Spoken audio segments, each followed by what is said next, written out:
Good morning students.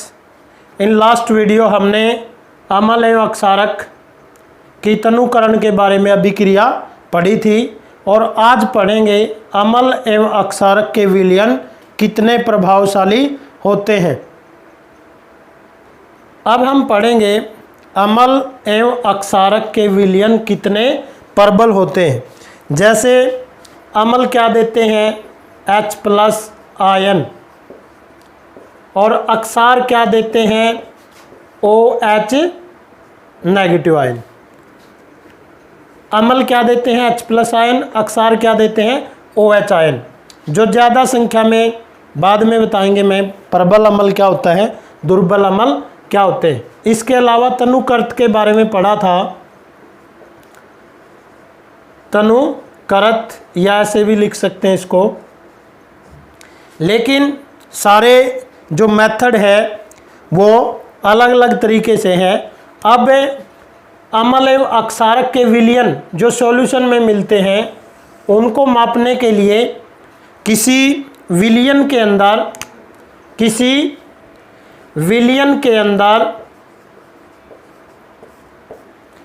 किसी अम्ल या अक्षार, किसी विलयन में अम्ल या अक्षार की सांद्रता मापने के लिए एक पैमाना विकसित किया गया जिसको बोलते हैं pH स्केल। किसी विलयन के अंदर अम्ल या अक्षार की सांद्रता को मापने के लिए एक पैमाना विकसित किया गया जिसको बोलते हैं pH स्केल या pH पैमाना, जिसके ऊपर नंबरिंग 0 से 14 होती है। 0 से 14, 0 और जो 7 होता है उसके ऊपर लवण का pH मान होता है। अब सांद्रता, किसी विलयन में हाइड्रोजन आयन की सांद्रता ज्ञात करने के लिए एक पैमाना बनाया गया है जिसको हम pH स्केल बोलते हैं, जिसके ऊपर 0 से 14 तक नंबर होते हैं। 0 से 7 तक अम्ल की सांद्रता और 7 से 14 के बीच अक्षार की सांद्रता और 7 पे लवण की सांद्रता। तो ये कैसे डिपेंड करता है, जो pH वैल्यू है वो inversely proportional to H+ ion. जो pH है वो इन्वर्सली डिपेंड करता है H+ आयन के। It means if H+ ion is more in number, it means less the number of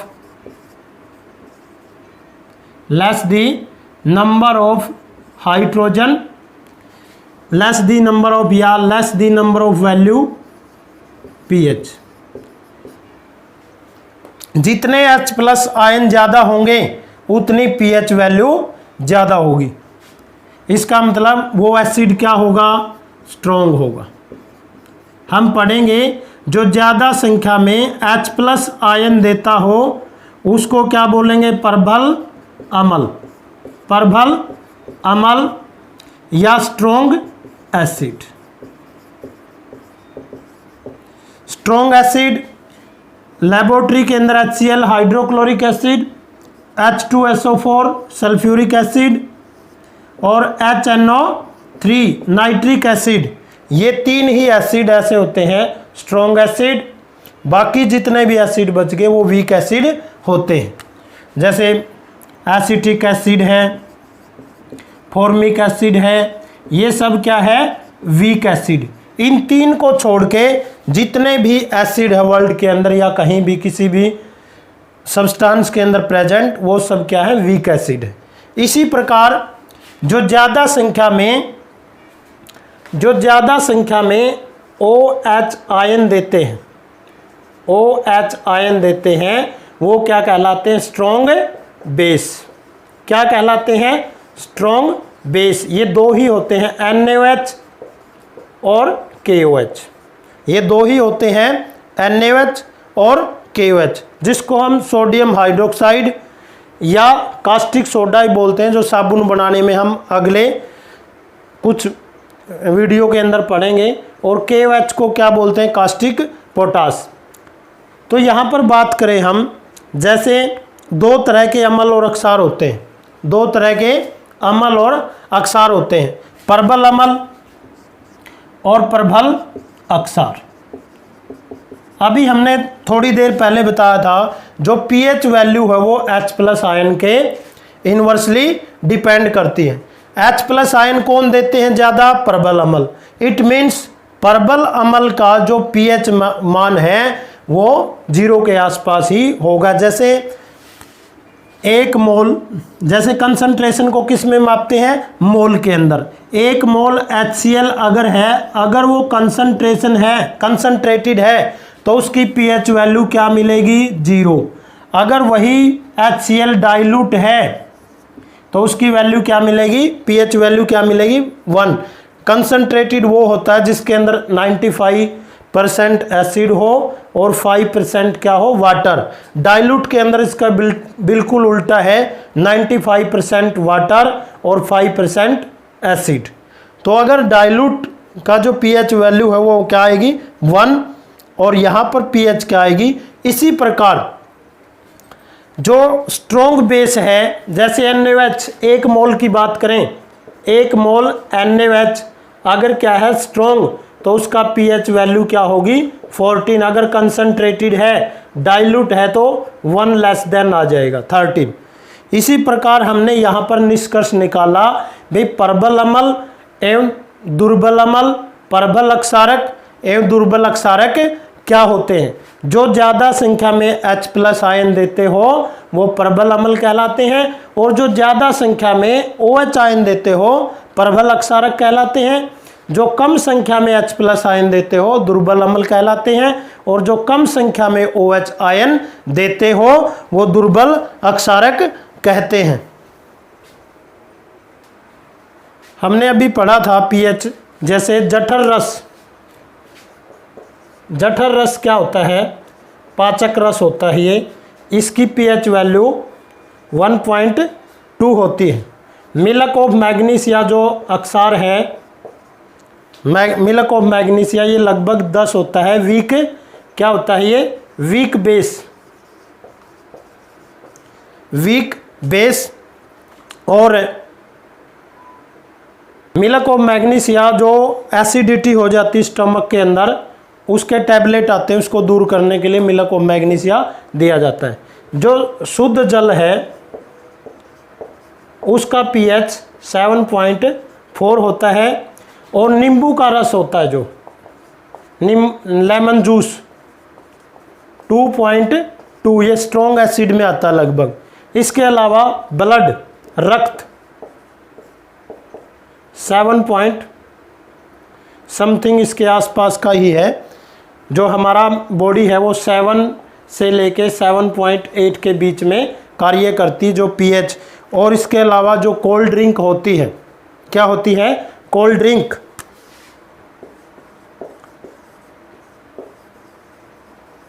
या सॉफ्ट ड्रिंक बोलते हैं जिसको, क्या बोलते हैं? Soft drink. इनको कभी भी नहीं लेना चाहिए क्योंकि इनकी वैल्यू जो पीएच होता है वो 2.4 के लगभग होती है, जो कि हमारा फिनाइल होता है उसके ही इक्वल 2.4 इसका पीएच मान होता है। तो इस तरह से ये इनकी कुछ पीएच वैल्यू होती है। तो हम आगे बात करेंगे दैनिक जीवन में पीएच का महत्व। दैनिक जीवन में पीएच का महत्व।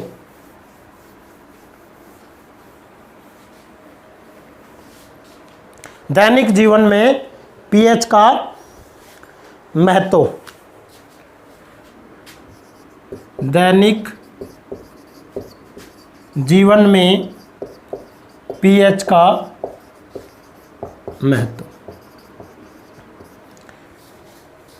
जो हमारी बॉडी है, ह्यूमन बॉडी, जो पीएच मान है 7 से लेके 7.8 के बीच में कार्य करता है। कितना कार्य करता है? 7 से लेके 7.8 के बीच जो पीएच होता है। लेकिन जब वर्षा के जल का पीएच मान 5.6 से कम हो जाता है, कई बार बारिश होती है उसका पीएच वैल्यू अगर 5.6 से कम हो जाता है तो वो कौन सी रेन कहलाती है? अम्लीय, एसिड रेन। जैसे कई बार पोल्यूशन के बाद बारिश होती है तो कई बार किसानों की फसल को जैसे बारिश से फ़ायदा मिलने की बजाय क्या हो जाता है?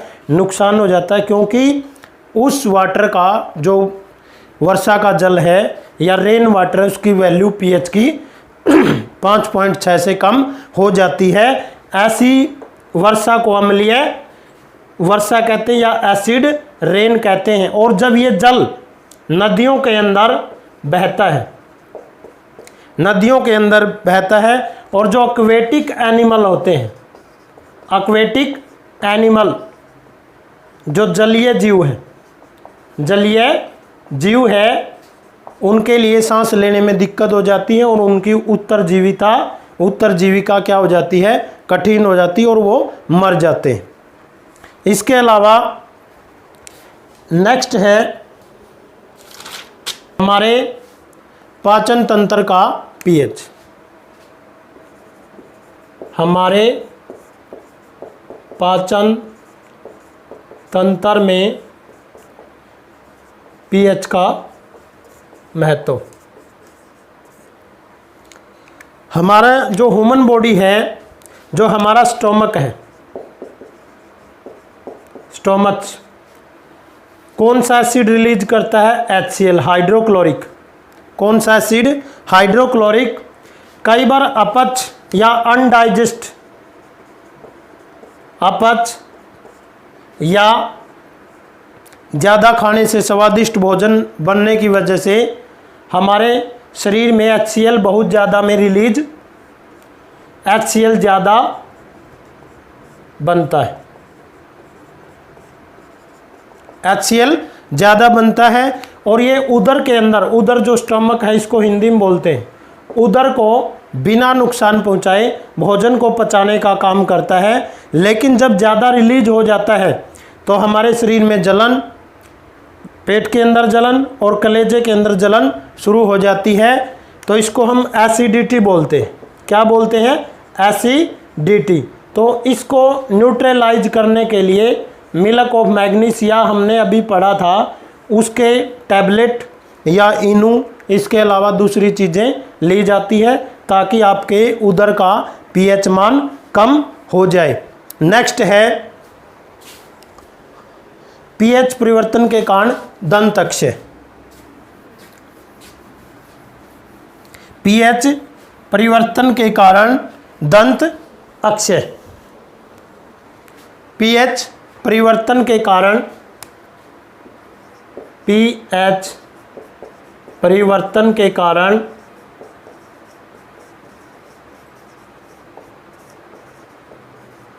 दंत अक्षय। जब हमारे मुंह का पीएच मान 5.5 से क्या हो जाता है? कम हो जाता है। अभी थोड़ी देर पहले हमने पढ़ा था जब वर्षा के जल का पीएच मान 5.6 से कम हो जाता है, लेकिन यहाँ पर क्या है 5.5 से कम हो जाता है। तो जो हमारे शरीर का जो दांतों का एनामल होता है ना, जो वाइट कवरिंग है दांतों के ऊपर, वाइट कवरिंग, जिसके कारण दांत चमकते हैं, दंत पलवक बोलते हैं इसको, दंत पलवक, जो कि शरीर का सबसे कठोर पदार्थ होता है, hardest substance in the body, जो कि किसका बना होता है? कैल्शियम फास्फेट का। किसका बना होता है? कैल्शियम फास्फेट का। और जब पीएच मान लार का मुंह का 5.5 से कम हो जाता है तो हमारे दांत भी गलने शुरू हो जाते हैं। वो किस वजह से गलते हैं? जब हम भोजन खाते हैं और जो भोजन में शुगर होती है, कार्बोहाइड्रेट होती है, शुगर होती है या कार्बोहाइड्रेट होता है सभी भोजन के अंदर मेनली, तो कार्बोहाइड्रेट के अंदर क्या होती है? शुगर। और उस शुगर को जो बैक्टीरिया है वो क्या करते रहते हैं? डाइजेस्ट और दांतों के बीच में फंसे रहते हैं और आपकी लार का पीएच मान 5.5 से कम कर देते हैं। और जो कि एनामल होता है, कवरिंग होती है दांतों की, जो कि शरीर का सबसे कठोर पदार्थ होता है, किसका बना होता है?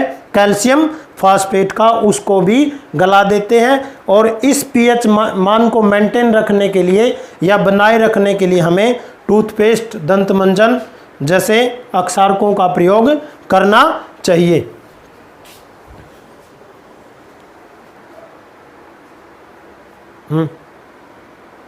पशुओं एवं पौधों के द्वारा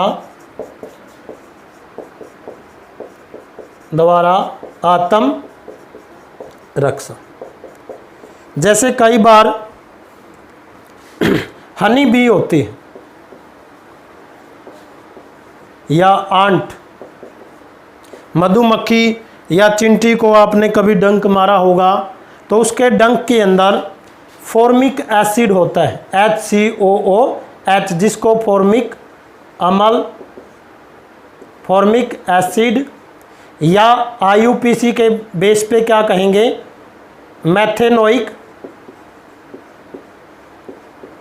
मैथेनोइक अम्ल या एसिड बोलते हैं। जैसे ही हमें चिंटी या मधुमक्खी काटती है तो हमारी त्वचा के अंदर जलन और खुजलाहट होती है।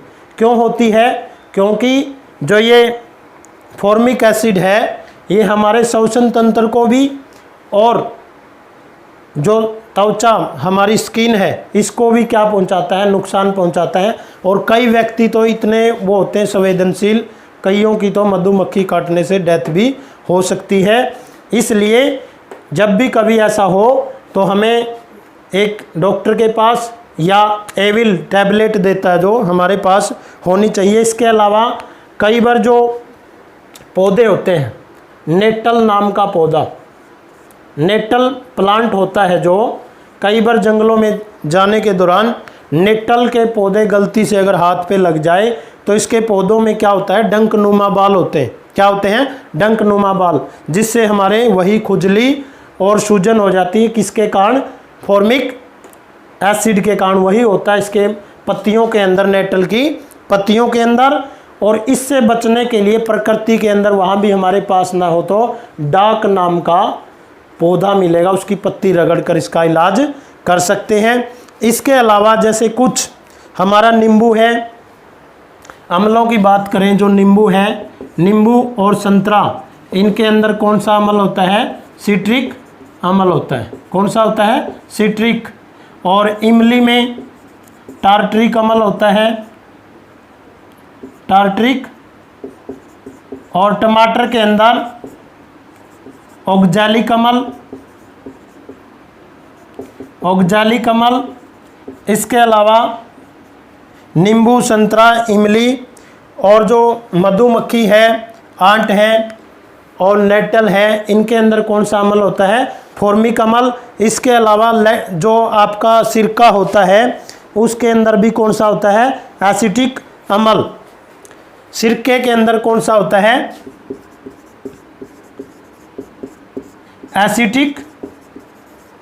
एसिटिक अम्ल। और दही एवं खट्टे दूध के अंदर कौन सा होता है? लैक्टिक। कौन सा होता है? लैक्टिक अम्ल। तो इसको क्विक रिवीजन लेते हैं। हमने पढ़ा प्रबल अम्ल, अम्ल एवं अक्षारक एवं लवण के जो विलयन है कितने होते हैं, कितने प्रबल होते हैं, जो इनको मापने के लिए एक पीएच स्केल बनाया गया। 0 से लेके 14 तक उस पर नंबरिंग होती है। 7 पे लवण होते हैं, 14 पे जाके क्या होते हैं? अक्षारक। और जो पीएच वैल्यू है वो इन्वर्सली डिपेंड करती है किसके? H+ आयन के। जितने ज़्यादा संख्या में H+ आयन होंगे पीएच वैल्यू उतनी ही डाउन जाएगी। और जो ज़्यादा संख्या में H+ आयन दे वो प्रबल अम्ल, और जो कम संख्या में H+ आयन दे दुर्बल अम्ल। इसी प्रकार जो ज़्यादा संख्या में OH आयन दे वो प्रबल अक्षारक, और जो कम संख्या में OH आयन दे दुर्बल अक्षारक। Remaining work done of this lesson will be discussed tomorrow. Thanks for watching.